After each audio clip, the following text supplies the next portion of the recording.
We are here with Farand Wozniak. That's the Apple Wozniak. Yeah. Wozniak. Woz for short. How are you doing today? I'm doing well. It's March in South Carolina. We don't get much snow in South Carolina, but in March we get plenty of the green and yellow stuff in the form of pollen. So it's a great time of year. Don't wash your cars. You don't have to pressure wash your windows. Most of your dogs, if you have a black dog, it's going to come in look like a bumblebee. And Flonase is a number one hit here. So other than that, it's pretty good. It's pretty good. So Flonase is now a natural resource. It is. Yeah, it's. I think there's a shortage on Flonase and Ozempic in this country these days. So yeah. So. Well, I'll tell you, here in the desert side of Washington, we've had more moisture than I'm used to. And so I've got to go for money wise, I've switched over to using like a vinegar salt mixture for weed killer. Okay, Way cheaper than Roundup. And I've got to go through all my rocks because I got grass and all sorts of stuff growing, which is not like here. So does the vinegar salt mixture actually work? Yeah. Oh, yeah. Really? I'm gonna do that because there's too much. Roundup is the Camp Lejeune mesothelioma of today. There's all those lawyers commercials with it. And plus, I don't let it. It kills all the wrong things. I think it hurts the bumblebees and the bees and stuff like that too. So, and I'm not a member of Greenpeace by any means, but I also understand the importance of bees in our ecosystem. So I'm going to try that. I'm going to see how that works on especially dandelions. I don't want to kill the clover in the yard because that's what makes my lawn green, but I could definitely get rid of the dandelions and the purple onions. So I'm going to try that out, see how that works. I'll look it up on the Google and get the mixtures right for the proportions. So nice, good tip. Yeah, I started using it last year. Worked really well. I will say your property will smell like vinegar for about an hour or two, but I mean, whatever. Oh, that's fine. I mean, they could smell like worse things. Yeah. Exactly. So yard work aside, though, this spring brings us back to IACIS in Orlando here at the last week of April, first week of May. Yep. And so what are we looking forward to with IACIS this year? We say it every year, but every year it holds true. It is going to be the best and the largest event yet. Student-wise, I know we increased don't quote me on the exact number of staff. We increased our staff. We added more specialized classes. So I think last year we were maybe at 900 to 1,000 people. We're talking estimates, 200 staff, 700 students. I think we're going to be over 1,000 this year, 1,000 participants. That includes the volunteers, which of course are the staff and the students. We added an advanced mobile class, which is, I think, going to go into database queries and into scripting and things of that nature. And I spoke to several members of that team, and that's going to be advanced. I think that's going to be 2 one-week classes. I do not think that basic mobile has to be a prerequisite, but I would suggest that because our basic mobile is not basic by any means whatsoever. So the advanced mobile class, and as well as the normal slew of classes, and then the vendors. I believe the vendors are offering more classes this year as well. So we've definitely are outgrowing that conference center. But luckily they have that whole new wing, so we're starting to invade that whole new wing down there in the center. So looking forward to it. So it's gonna be a good year. So we're there the second week. I might just abandon my post and just go sit through that advanced mobile class. Now, SQLite is one of my what I call my nerd hobbies. Yeah, SQLite and Python. So any class that's going to teach on that, I love it. And just offhand, and putting you on the spot here, about outside of the main certification course for the CFCE, how many classes are running, give or take, each week? Let me go off the Cypher, which is our network intrusion class. You're going to have MDF, mobile device forensics, advanced mobile device forensics, Windows Forensic Examiner. We have a lab certification course. It's not to get certified. It's to teach you how to get your lab to be accredited, certified, whichever. Sure. And then we have a scripting class. I'm trying to think what else. You did put me on the spot here, and then if I forget the class, somebody's going to say, "Hey, you forgot our class." I'm just trying to go. I could picture it by rooms in the actual conference center rather than the list itself. I know the vendors, of course, Celebrite's there with their classes. Spider Forensics is there with their classes. The certifications are going to be in BCFE, Windows Forensic Examiner, and in mobile mobile device forensics. So those are the certification classes. That's awesome. God, and then please forgive me if I forgot a class. We put you on the spot, and it's always tough. Like, I probably could ask you your kids' names, and you'd forget one. So, I know I would. So, no worries there. What I wanted to illustrate to everybody is there is a lot going on. It's a diverse crew, a diverse class set. And what I love about it is that it's all, or I'm not going to say all, I'm going to say mostly the core forensic stuff, the stuff you need to know about computing, the stuff you need to know about forensics, the hex, the file structures. I know I work for a vendor. I mean, full disclosure, I think we know, but right. A lot of forensics you need to know past the button. You need to know past the software. And absolutely. And OSINT, open source. That's another class we have. And I do believe it's also forensics real world, where they take a real life scenario, not classroom scenario, and they go through the class there. Those are two others. When they come in, I'm going to drop names so I'm covered. You got it. All our classes are, nothing's push button. Everything is you got to crawl. You and I have talked about this before in our last podcast and off camera. It's everything is you're digging in the dirt virtually, of course, but it's you're crawling before you learn how to walk. So you're learning the math before you get to use a calculator. And all our classes are like that. That's essential. We're not. It's important. It can be painful at times. It absolutely is. But it saves you down the road. It makes you a better product. It makes you a better examiner. And whether you like it or not, we're saving the students from themselves. We're making them a better product. When they sit on the stand, the court stand, the testifying, they have it. They're going to thank us. Everybody's thankful then when you could give a solid answer and you have, the knowledge behind it to back it up. So that's key. That's paramount. So yeah. Yep. I'm not in our support department, but I sit in the chats, and a lot of the support tickets that come through are less about our software and more about not understanding what the software is doing or why they're seeing a thing. And you're like, well, this is what the hex is saying, and this is what this is saying. And if you knew how to read that stuff, you would know what was going on. And there's a real need for that kind of training. So correct. Yes. And then it has to continue to happen. Problem is, it's good for the software companies. You guys are getting more advanced. Everything is almost becoming automated to the point where it's dangerous enough that a department maybe can afford the software. They can't afford the training. So they just go in there and they just they work in a microwave, just and set it and forget it. Crock-pot forensics. And they got nothing behind it to testify to. So that's a very dangerous game. Yeah.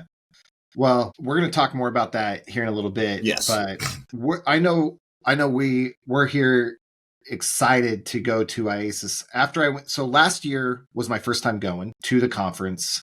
And because unfortunately, while I was in law enforcement, couldn't get approval and anything to go, but was really impressed with the conference, came back, talked to, the people here. And I'm like, we have to go back again next year and be a vendor and be supportive of that community. And so I know this year, well, one of the things people may not know is IACIS is they know they're very student focused, but even when it comes to the vendor, you guys are super student focused. It's more about how are you going to help the student, right? What are you going to do for them? Yep. How, a lot of these people, especially in the certification programs, are starting out, right? They're newer. Yes. Mostly. And so what are you going to do to help them? And I took that message back here to Xtero, and I was like, hey, a lot of these people are brand new, looking to whatever. So I know this year for the sponsorship, that's how you guys do a lot of things is what are you going to donate? How are you going to help people out? We're giving out full year licenses of our software to everyone in the certification program this year, plus that's training and some other stuff. So, we really wanted to embrace the community in that way and support you guys because to the point, FTK is no different. A lot of our stuff is, we have the low level stuff, but we're very much building stuff so that it can be push button. I have full transparency. Oh, sure. No, yeah. But we want to embrace that low level training. So, no, yeah. and 100%. Number one, given the students the software, that's a win-win for everybody. The students get to sample the product, and of course, the more people sample it, obviously that's just simple math. The more customers you're gonna get. That's smart business. Number two, I'm not against push button forensics. Just the same, like I'm not against using a calculator, or it's as long as you know what you're doing. You use push button forensics to make your job easier. Just know, as long as you know what you're doing, and you can validate some findings. All you got to do is validate. If you're working a murder case or a CSAM case, you don't have to validate every single thing you had. I would do some key points, some important findings, and just validate it yourself just by going through the database. That's it. You 2, 3, 4 validations. And nobody's going to question you more than that. And then that's easy. Yeah, I do push button forensics all day long, but I do validate my findings of them that are of importance. The same reason why I take a picture. If I have a mobile phone, I do a mobile phone extraction, I do my reports and all my findings, I'll still take a picture of the phone, with maybe the contacts up or the phone logs or anything like that to show that this is the phone that I actually worked on. The picture I took validates the forensic report that I have. Simple as that. So, that's just, a little goes a long way. So, yeah. No, for sure. Absolutely. It's interesting. You mentioned the little goes a long way, and we're talking about push button, and that's kind of been the iteration is, we rewind. It was Norton disk edit or whatever, very manual, you got to do it. And we're starting to move into more of a review set push button kind of world. Still want to know, but I mean, we can't ignore it.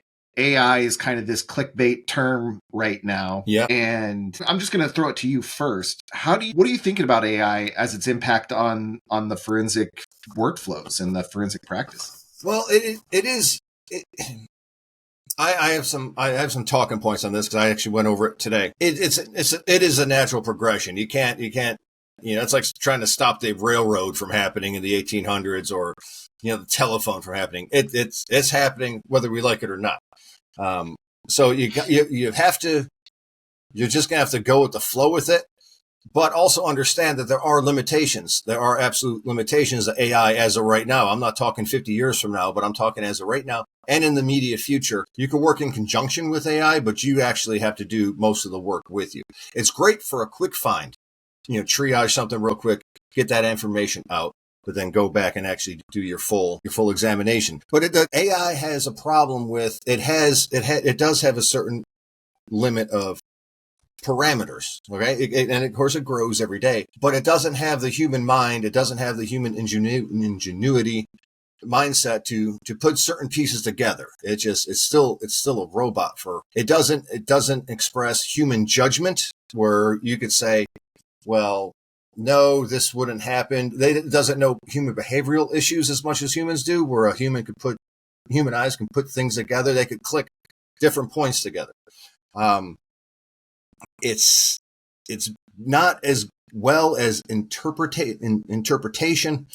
I mean, you could go make a picture of something right now. AI is incapable of the human language. It cannot put a human language as far as I've seen right now. If you try to have like a saying, it'll look like it's Star Wars language on there, and it's a lot of the stuff is still a little wonky with it. Whereas the human mind, and we'll go on to this a little bit with the detective mindset, but it's not quite there. It's great in some terms as far as getting it out quick to the investigator. You got a missing person, a murder suspect on the run, anything like that. Yeah, you can do a quick triage on it, get it out, and then do your deep dive, continue on. As of right now, that's how I see it. It's going to get better. It's going to get more in depth. So I agree with that. I was just listening to Sam Altman, who's the CEO of OpenAI, who's kind of the developers, publishers of the big chat GPTs that are out. And he was talking about how it's kind of interesting, his take on his own product. I wonder what he's seen behind the scenes, but he also kind of sees where it's going. because he seems rather unimpressed with where we are right now. And he referred to the GPTs as a simple tool. Yeah. And referred to it as something that, yes, we can use to help in our lives, but it's not truly, he even said it's not transformative yet, which I thought was interesting. But that's, I think you're right. We can use it as an aid. I like your comparison earlier of like, even with push button, like a calculator. I feel like that's kind of the stage that these large language models and stuff are in, is the calculator stage, where, you know, before we're doing math on paper or whatever you want to say, the ability and the advent of the calculator kind of brought math to the masses. Yes. Sped up a lot of things. Yes. And I think that's the stage we're in with AI. We just need to understand and kind of keep it in its box a little bit. Use it for what it's meant for. It does have to be contained. And the other thing too with it is, as of right now, you and I are in the business, so we talk about it every day. So we do have a higher understanding of it than a jury would. Okay. A jury's not going to accept, well, you know, I ran this through and AI found this, this, and this, and this. You know, you yourself have to say, I saw this, I found this, I did this to a jury. That's right now one of the biggest pros in a human digital forensics world, is the fact that we have to get on the stand and explain, you know, to the jury, to the prosecutor, to the defense, and have the judge listen to it, not iRobot on the stand. So it's you know, the whole point of everything is the big show, the potential trial at the end, and making sure that the end factor follows through. Guilty, not guilty. That's out of our hands. We're just there to discover the facts and report them. But you know, it's a human that has to do that. So AI can find it, but the human's going to have to validate it to make sure this robot, like I said, you know, they can't create pictures with the English language. You know, you're going to have a dog with two muzzles, you know, something like that. There's always something wonky with it. There's always something a little off with it. And it even has, you know, disclaimers, you know, GBT, sorry. It has disclaimers on it all the time that it can be wrong, you know, so, and that's not going to be fixed anytime soon. That's long away. You know, you wouldn't trust AI to fly your plane right now with humans on it, you know? No. Yeah. You know, would you get a plane with two robots flying? Doubtful. Yeah. It lacks the human judgment. It lacks the human, you know, creativity and intuition. So that's the same thing translates to our line of work and any line of work that would use AI for that. You know, you kind of jumped ahead of the question in my mind, because I was going to ask you at the beginning of that, what do you think are the good applications of AI in forensics? And I think you nailed it with one little comment. It's great at finding the things. Yes. And then, you know, we're there to tell the story of the stuff that it's found. And I do think that's helpful. It does. And it really it enhances the effectiveness and the efficiency of our findings. And that's the thing. It absolutely, at the speed of light, can do something that would take us hours to do, can do it exponentially quicker. You know, that's the efficiency. Just, again, it all comes down to validation. It can have a whole episode just on validating alone. And just do that. Just make sure your findings are accurate, or the findings of AI are accurate. And you could cut down on some time, especially like if you're looking for, you know, a particular, actually like a targeted, you know, examination of something where you have a known victim, you have a known suspect, a certain date that is only in question. That's just smart science to use all the resources capable. Just double check your work. That's all. You know, you got proofread. You don't hand in a paper without proofreading it. Of course, you know, I don't even think that little paper clip is still there, but you know, you're still going to have. You're going to want to get rid of all those red squiggly lines and the unknown blue squigglies that nobody knows what that thing is. But so you're just always double checking your work. I mean, that's you learn that in the second grade. So same applies. That brings up kind of a thought, is that's going to be the real risk here, because I mean, you're working cases still, and I worked time is the one thing you're always on crunch for. There's always that next case. There's always a stack of cases piling up. And I think that's going to be the temptation and the risk of AI, or even, we can even simplify it down just to any, is, you know, it found some CSAM, or it found some texts or whatever. I'm just going to ship it.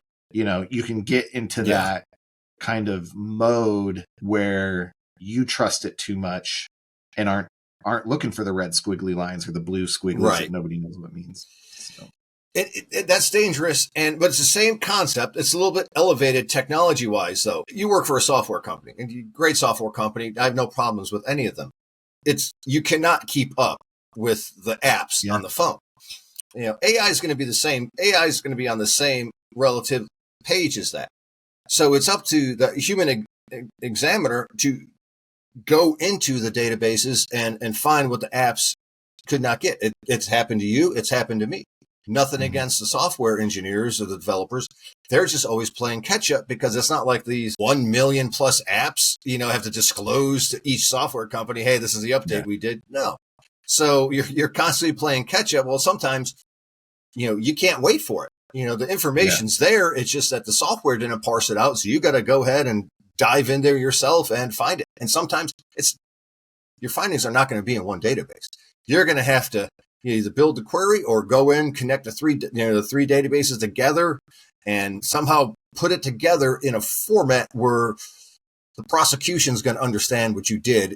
And they're going to have to put it in colorful format to, show the jury, to show your work. So that's the same thing. It's just, you need to dive in there sometimes and find, that just happened to me a couple of weeks ago. I go into a database, which actually was a very common one. It just so happens that some stuff was not pulled and I was able to dig it out and, bada bing, bada boom, everything was good to go. It was a simple find, but simple success story, but still something that the software never would have pulled. Yeah. And then if you just left it to that, you would have gave it to somebody and you missed a crucial piece of evidence. Crucial. But yeah, so it's been a thing for a while, validate, but also to your point, I remember we had a vendor that we used and we would get stuff updates. We would say, hey, this thing or that thing is not being parsed. And they would say, hey, we'll get it to you in a month, which is an insane turnaround time. Like, that's awesome. But it was still too long. And it was like, okay, well, thank you. And, that'll be awesome. We appreciate your effort, but we would still be in the database doing it ourselves for that case because, well, I don't have a month to sit on it. It's always going to be that arms race of, and then of course you've got the privacy element that comes in where apps add encryption and stuff. And you got to deal with that. Absolutely. Yep. That's more and more. That's happening more and more. And I think the next Windows operating system or the one after that, it's going to come with full, no matter what, everything's going to be encrypted. Almost like what's the word I'm looking for? Not by default where the user can, disable it or enable it. This one's going to come. Rumors fly that it's going to come fully like that. But we got freaked out when BitLocker first came out, and we're still surviving. We're still here. We're still collecting paychecks. So it's just something relying on you guys to come up with the science to help us, get through it. So, it'll be interesting with that because I've heard that rumor as well with Windows 12 or whatever they're going to call it, being file-based encryption or file system-based encryption and all this stuff. It's interesting because I know, like, those of us that like computers and are in them and all that sort of stuff, like, we get encryption and we understand the whatever. But I always wonder, like, when you have, someone, my grandma wonders why she can't get her photos back because she knocked her laptop off the table and the system is damaged and I can't just image or drive and get it back. Yeah. It's kind of, do you remember a few years ago, I say a few, but it's probably been 10 or 12 now, when Western Digital came out with those, like, they were the external drives and the chipset in them encrypted them and you had to be in the enclosure for them to work. Yep. But then the enclosure would get damaged and people couldn't get their photos. Well, that drive didn't last very long. And that's why I always wonder, like, with the mainstream audience, how always on encryption will be for it. And that's the thing, the common user, maybe half our audience will understand this reference. The folks with the VCR flashing 12, all right? Those people still exist. They don't have VCRs flashing 12 anymore, but it's the microwave. Yeah, yeah. But you still have that. So the common user they're going to be annoyed. They have nothing to hide. You're right. They have family photos. They do TurboTax once a year. Email, what have you not? Just simple, recipes or something like that. They're going to get bored, frustrated, and tired with everything just always being encrypted. Security measure this, security measure that. Now, obviously the aficionados, the people we deal with on a daily basis, professionally, of course, are going to want something like that. But we're talking, pennies of the dollar as far as the consumer goes. So they just, we'll see. I don't know. I think if it's going to be mandatory like that they may run into some problems with that. I think they should keep it voluntary. But also, Bill Gates has I don't know how many private jets, and I'm looking to buy a pickup truck. So it's who's right, who's wrong in this matter. That's remains to be seen, to be determined. Yeah. So yeah. Well, we're kind of on a tangent, but I want to dive down where we're kind of headed. So let's say that the idea is that they're going to full disk encryption because for backup they want to push people to the cloud. Yeah. That could have a big impact on how we do forensics in general, because it could be a lot of warrants and subpoenas and court orders, and then reading through PDF outputs and stuff. Yeah, 100%. And real quick, just to talk a little bit about me. I said, well, I was kind of there, but not quite. I said there would be no such thing as anybody would never own their own computer. There would just be standalone stations like payphones everywhere. And you would have a thumb drive, and you'd plug your thumb drive into that standalone station wherever, and that thumb drive would do everything and would be pushed out to a server somewhere. And I don't even know if the cloud existed. I'm sure it did in 2006, 2007. I'm sure obviously there was some use value for it, but it wasn't like the big explosion of cloud-based systems we have now. I was a little off because we don't have, and I think that was because of the cyber cafes were big and stuff like that. And I thought everything would just be, just plug in a little thumb drive and that's going to be your computer that does everything to you to the cloud. But with the cloud, I mean, with search warrants and stuff like that, it's not too bad. And I know, softwares are doing cloud analysis and stuff like that. The legal ramifications, I would definitely get something on paper from your prosecuting, powers that be before you started rooting around in somebody's, cloud-based systems. That's a big Fourth Amendment issue. That's pretty much the equivalent of their residence, if I had to say so. So you got to make sure you got your ducks in a row before you start, invading somebody's Facebook account or any of the clouds. I'm talking live acquisitions getting in there. You could always write a search warrant to Apple, to Google, and they're going to send you all the records. It's going to be very convoluted, and you're going to have to find a way to decode everything, unzip, decode, and then interpret. But I'm talking as far as cloud forensics. That's a big time. Get something on paper before you start rooting around in there. That's just me. I just like to throw caution to the wind. You're going to do 80 hours worth of work and get it thrown out. Do a 20-minute meeting with your prosecutor and get it all squared away before you go for it. Yeah. Do you think, sticking on this tangent just because I want to ask, do you think we just had a news article? I should have looked it up, but we're on a tangent, so I don't have it ready. Google just anonymized their map data so that even if you served a warrant to Google for map data, allegedly, they couldn't give it to you. Yeah. What's the implications of that combined with encryption? It sounds like it could get pretty sketchy. Not in the near future. I don't think it's going to happen overnight, but Yeah, that's the same thing when Apple did their full thing where they couldn't recover anything. And Apple's like, we can't even get to anything. Was at they started that. Let's see, 2019, 18 maybe ish. I may be off by a year or two. And then I noticed every bad guy's phone went from an Android to an iPhone. And so I think with them doing that with the mapping, I think there'll be a workaround somehow. Both Google and Apple aren't law enforcement friendly. Yeah, that's fine. And like I always said, as an American citizen, as a private citizen, that's great. I'll use your product. But for my day job, it's frustrating. It's frustrating, but we're police officers. I mean, you get lazy when you get comfortable. So there you go. There's always a way. There's always a way. There's always a workaround. If you don't do it, somebody else is going to do it, and they're going to tell everybody how to do it. So I'm not too worried about it. It is an inconvenience, but inconveniences happen every day. So it's not that. It's going to be something else, and it probably will be something else in conjunction with it. just adapt, and move on, move forward. So You just got to get over it. Yeah. Yeah, pretty much. Yeah. Yeah. So life's too short to stress about that. Yeah. So speaking of that, and kind of diving back into what we're going to talk about in a way, writing warrants or applying for warrants may become a lot more. I mean, it's a big part of your job now, but it could become a larger part.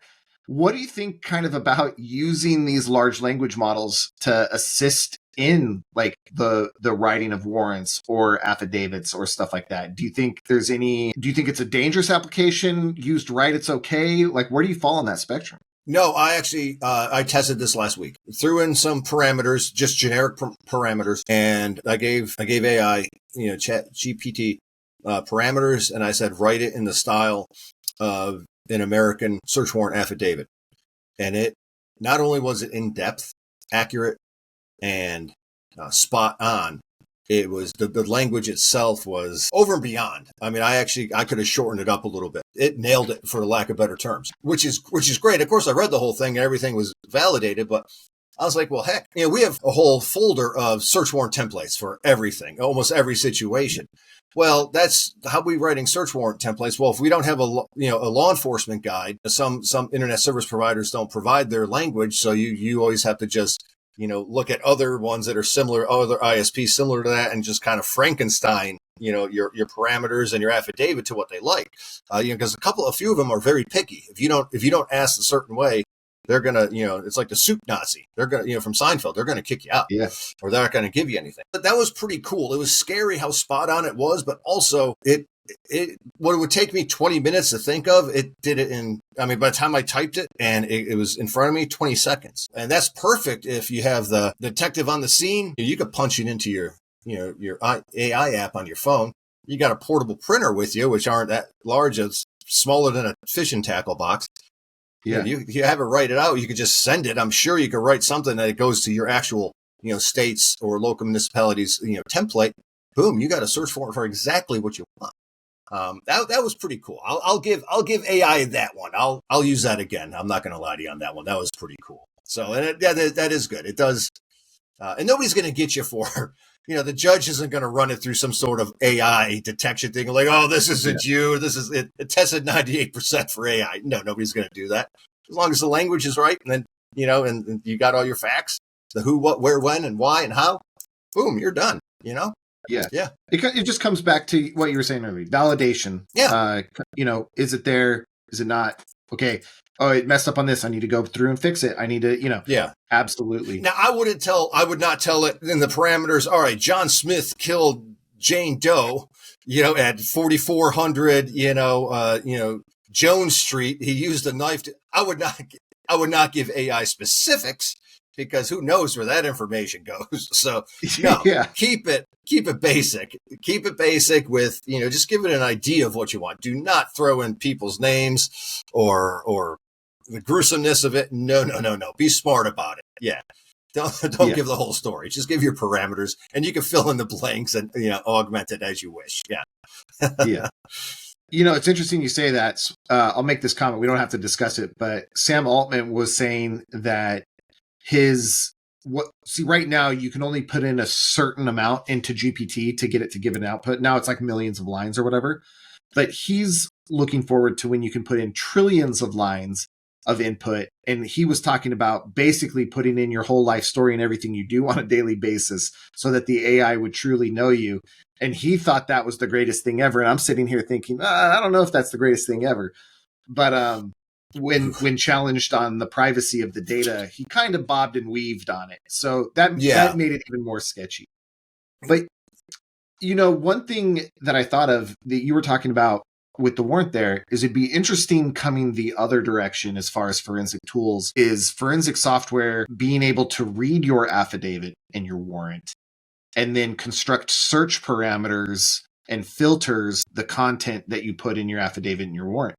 Because then it's interesting, because you might say John Doe did such and killed such and such at this whatever. Well, it's going to be like, okay, so I'm going to filter by these names for chats and whatever. I know a location, so I'm going to search my images in my chats for locations dealing with, let's say, 2 miles of that radius. And then when your case loads in, okay, listen, you're still going to review all that, but at least maybe I have some hot picks here that I can start with.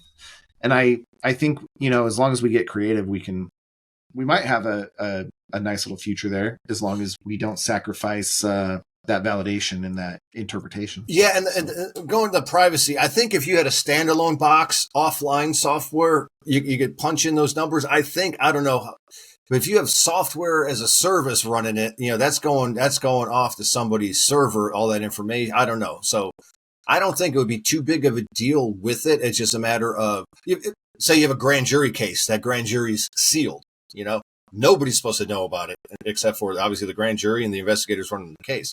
So I think you could potentially run into problems with that if the information you are punching in is leaving your system and going somewhere else. Again, exactly. That's an issue for you and your prosecution. But I do believe that's a great parameter. That would be awesome, especially on the murder cases. Missing persons, last seen at such and such location. Or also this, though, you can do it as, my iPhone will tell me, when I should go to Costco, when I should go to work, when I should go home. It knows my significant events. Do it where it can show the person's pattern of life, the phone user's pattern of life. What they go, and I don't know what kind of graph you could make for it, but that would be incredible if you could do the last 30 days, what they did, especially with bad guys. Everything's going to be up to the cloud or up in Google. If you got to tail somebody, if you got to find out, where they go on certain days, if you just do, search warrant to do live forensics on their cloud, obviously get that order so they don't just, the judge or the ISP doesn't disclose it to them like, hey, they're looking at you. Just get that. And you can find out what they're doing. You can find out all their habits, their daily habits. So this way it makes surveillance a lot better, more efficient. And I think that's something. I just thought about that right now. That was the first time it ever popped in my head. That's a good idea. Yeah. Anybody listening, come up with that idea. Yeah. Yeah. We're riffing right now. Come on. So, here's an interesting thing that you're an examiner, you're an investigator, you're boots on the ground, you're the guy that's got to do it. That's where I was. I think, guys like us think similar because we have to do it. Do you think there could be a possible, I'm going to use the word conflict, but that's pretty harsh, kind of a conflict between what a supervisor might want you to do with this technology and maybe what should be done from the investigator's point of view? Yeah, if there's any conflict, it's because that supervisor has middle management, it rolls downhill and it's also pushed uphill. And who do you have? You have middle management right here. So they're getting it on both ends, lack of a better term. So if they get any pressure, it's because they're getting it from up top. And what up top wants are they want results as quick as possible. That unfortunately doesn't happen. Now you could feed them some stuff. That's why I said that the AI triage would come in, quick results, but it's a waste of resources and you're hindering an examiner's performance if you just say, give me everything, here you go. Let us work for you. If you don't need everything, if you just need like a 1 week period of time or just make the search small. That's what we like to do. You like a good win. You like finding things on your own. That's if you have any investigative skills or wants or anything like that, as an examiner, you want to be able to dive into there and find things. Let us do our job, but I do understand it's also a pressure situation. Politics plays into it. Urgency obviously plays into it. That's the way of life. That happens whether you're stacking cabbages at a grocery store, you're a garbage man, you work for a Fortune 500 company. It doesn't matter where you are. That's human nature. That's life. So you got to find that balance and try to, take great notes. That's, everybody loves it when you write detailed notes that shows what you're doing and why you're doing it. That's going to buy you some time, in my opinion. And that's over time, you'll get a reputation. Well, let him do his job. And I think that eases off. So, but yeah, note taking, documentation is key, is the zenith of police work. Write it down or it didn't happen. So, yeah. That's, that provides us with a nice little segue to, one of the things we talked about was what are some of the shortcuts that investigators can take in their workflows, but specifically we talked about how that kind of comes through time, right? Absolutely. Yeah. If we talked about what's the easiest way to get the information as kind of the approach. What are some of the shortcuts do you think that have stuck with you in your investigations that has really made life easier for you, other than documenting everything, which I think is a great first tip? Yeah, and this comes through time. This comes actually through trial and error. Any rookie investigator, anybody's going to try to cowboy you a little bit, and chances are you fall on your face, which is good. You need that as long as you don't really destroy too much. But it's a great learning experience. But the easiest thing is just stick what you know, what's in front of you. Okay, your knowns. All right, we know this. We know this. All right, we have these findings. Stick with that. It's like putting a jigsaw puzzle together. You just piece together, but you have your knowns, and what knowns you have are going to lead to more unknowns becoming knowns, and you just work through it, and eventually all the pieces are going to come together. You may have a missing piece or two, but that's why you get a paycheck. You're going to have to do some sweat equity into your investigation. But as long as you stick to, your knowns and you focus on that instead of just like, well, we don't know this, we don't know that, it will eventually come together. As more pieces of the puzzle come together, you're going to get a bigger picture of what happened. It applies to, your deputies or your investigators on the ground, as far as, and also in your lab doing the examinations. Just build on it. Don't panic. It's like baseball in the outfield. Your first step should always be back. Okay. If you charge after it, you're going to miss something. Take a step back. You're not on a hot scene. Chances are you're not on a hot scene. You got time. Take a step back, look at the overall picture, and just go from there. So, yeah. The gap thing is really interesting to me because I think in hindsight to my career or whatever, investigators who do both the lab work and what I'll call the street work, I think have a big advantage over guys like me who are just in the lab, because a lot of times those gaps may not be filled digitally, right? You're going to go through their computer or their phone, and you're going to have this information. You're going to be like, I don't know what happened here and here, but maybe that's physical evidence that's going to plug in there, or it's an interview, or it's whatever.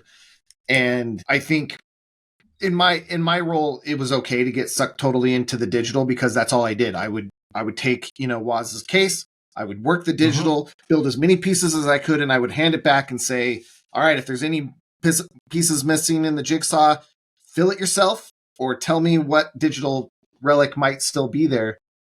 But I think that's one of the temptations, and you said take a step back, is we kind of get into this computer mode.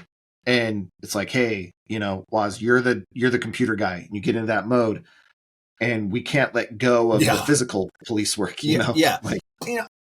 I was a burglary detective before I'm doing what I'm doing. We didn't have Ring doorbells, Blink cameras, anything. It was. I sound like I'm this like ornery old cop, but good old fashioned police work. We mentioned about the maps and Google possibly going away.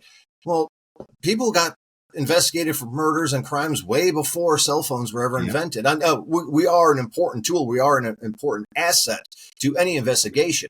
But also you got to have, so is DNA, so is latent prints, almost any facet of law enforcement, any discipline, it has to come together. And as we said, put together that big picture. If you rely solely on waiting for the examiner to give you all the evidence on the case, you're not beating down doors. You're not knocking on doors. You're not doing neighborhood canvases. The old school, going to convenience stores, asking to see their, surveillance, footage and stuff like that. Right. For the most part, yeah, of course people do that, but you can't wait for us, because like you said, it'll be a month before I could give you anything on it. So good old fashioned police work always helps out too, as well. So, and then what we give you could supplement it. Yeah. And it could fill in the pieces of the puzzle. Absolutely. But like I said, people were convicted of murder in the 1950s, 60s, 70s, 80s, and the 90s without smartphones, and for the most part without computers. So it can still happen. Yeah. Two things that popped in my head while you're saying that. One, what was taught to me very early when I was starting to get into it is digital forensics are alibi makers and they're alibi breakers. Absolutely. Yes. Very rarely. I mean, CSAM cases, but very rarely are you the star of an investigation. You're a very important pillar, that's holding up that platform. The other thing that I thought of as of the recording of this, the episode has not gone live, but I just interviewed, it will be once this one comes out though. I just sat down with Bert Lyons of Medics Forensics. Have you ever looked into their stuff? Briefly last year at IACIS and stuff like that, but that was about it. Okay. I'm not too well versed in them. Yeah. So talked to him a lot. We talked about AI and synthetic media and all this sort of stuff. But the interesting thing that ties into what you just said, I think, is we kind of got into this mode where I tell you that something happened. And Detective Wozniak's like, well, I'm going to look for a picture, a video, some digital footprint that thing actually happened. Okay. And it's worked for a while now. But with all this synthetic media and increased security, we talked about encryption, we talked about that stuff. I think what we're going to see now is maybe a flip back to, hey, we have this picture, this video, or we have this phone, but we can't. Now, did anybody see it? Can we go talk to Justin? Yeah. Do we have I think we're going to kind of see a transition maybe. And so it's going to become more important than ever. And I think you said it earlier, to have that investigative mindset. You're going to need to know absolutely sources and how to talk to people and how to get information. Absolutely. And again, it comes full circle. You know, we talk about AI versus the human mind. Okay.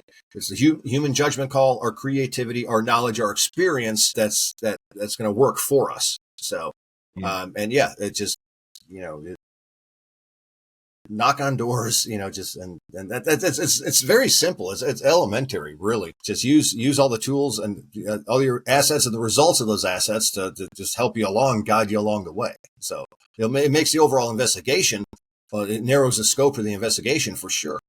And, you know, follow your strong points, I guess, and you know, and keep the weaker points on the back burner, but make sure you're still washing that pot so it doesn't boil over or dries up on you. That's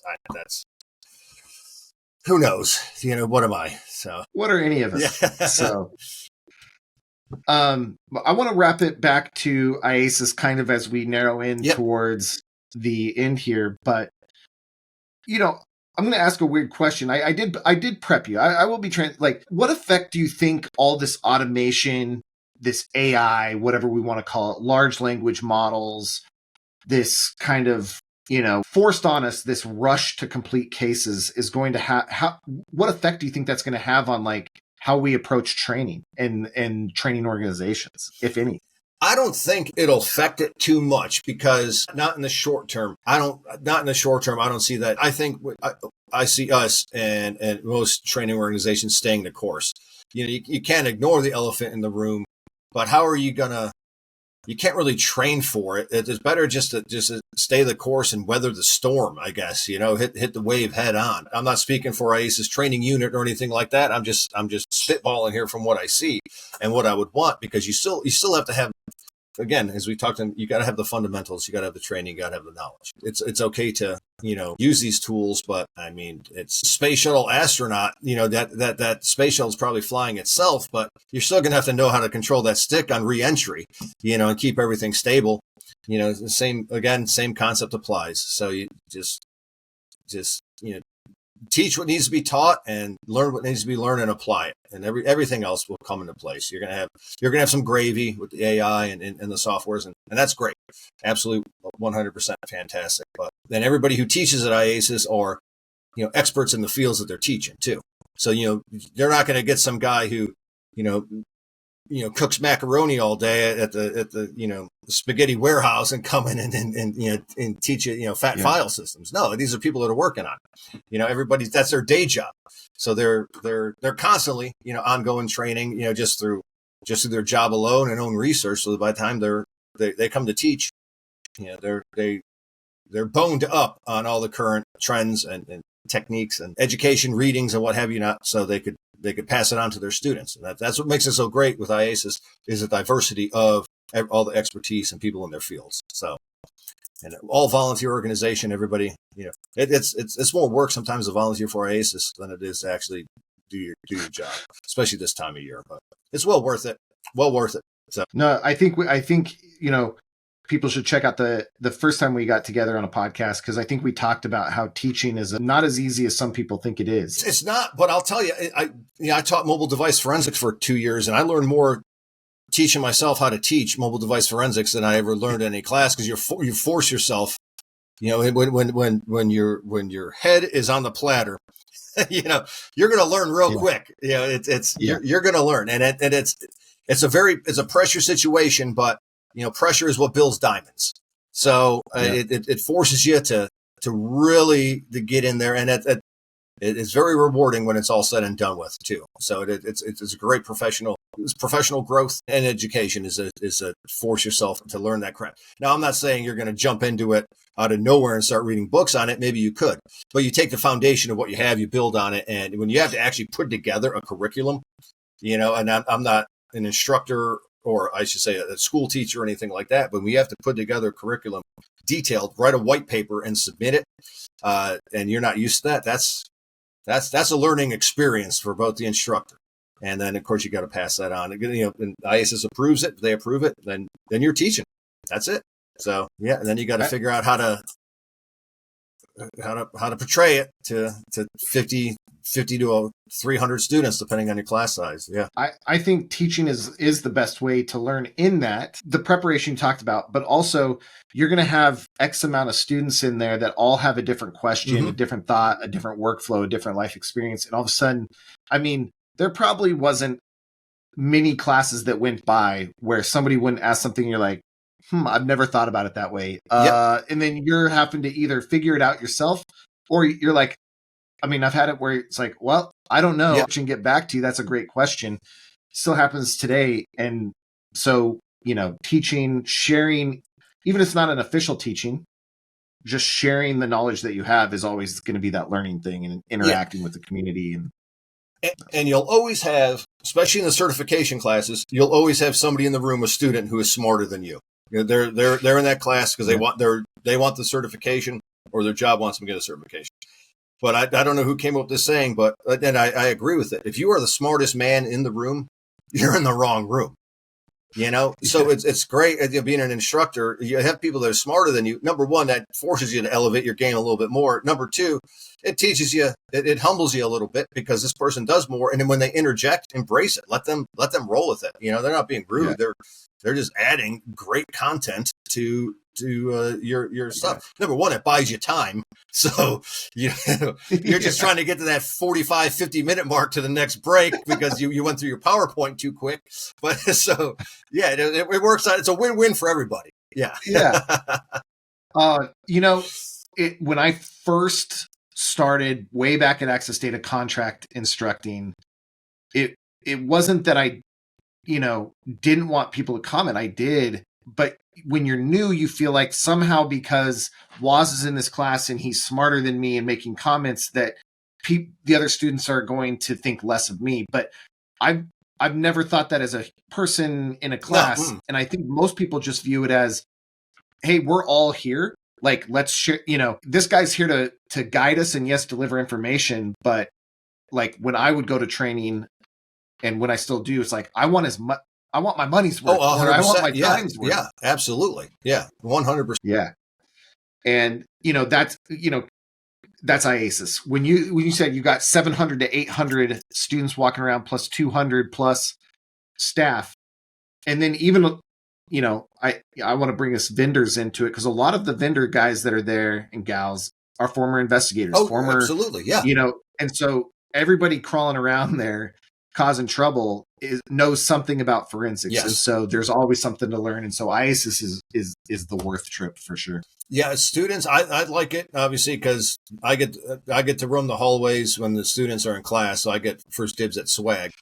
But it's great networking for everybody. It's a win-win with networking. The students get to network with not only the instructors themselves and the vendors. The vendors get to network. That's how you and I came together. Vendors get to, you know, network with vendors. And it's a full Venn diagram of networking, you know, with that one, you know, that center core. And it's everybody wins from it. So it's a great, I don't know how long it is before everybody just gets, instead of business cards, we're just walking around with QR codes on our lanyards, and you're just sitting there, everybody's just taking snaps, just snapping pictures of each other.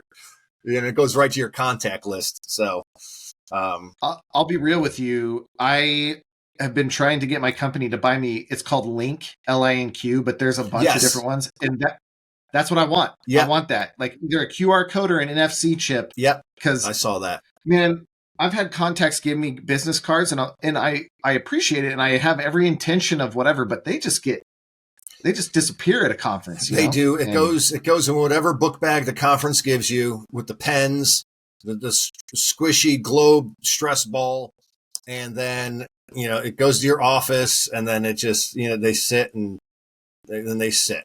Or I got a pile of business cards like that from people that I never go through, because it's just easier to ask for somebody's phone number.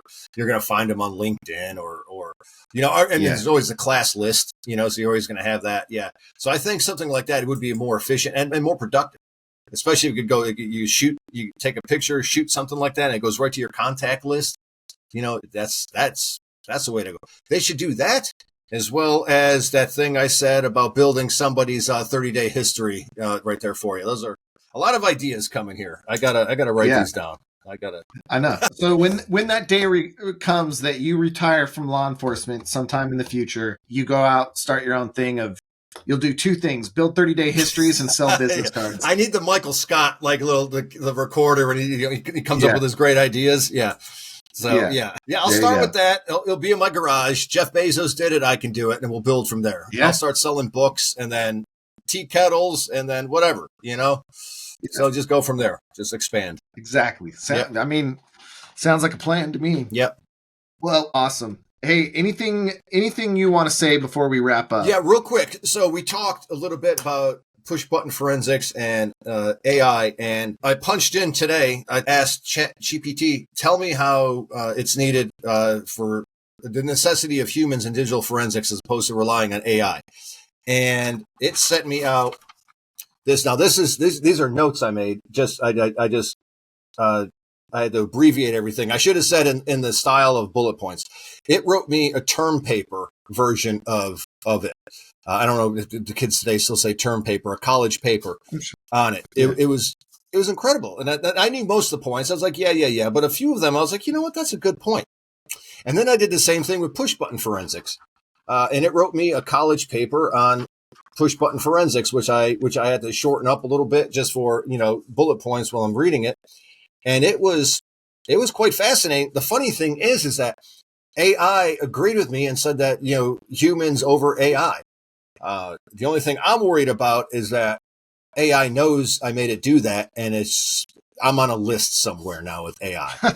So, because it's going to remember, this guy's cocky.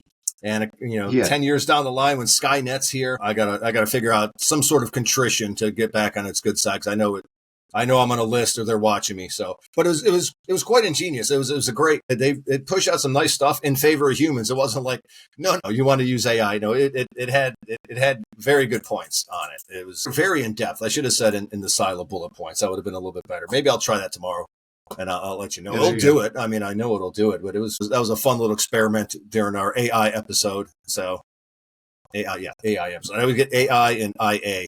Internal investigations. Not like I'm ever part of one, but those are, when you get that random HR invite on your calendar. So, yeah. Like, what? Yeah.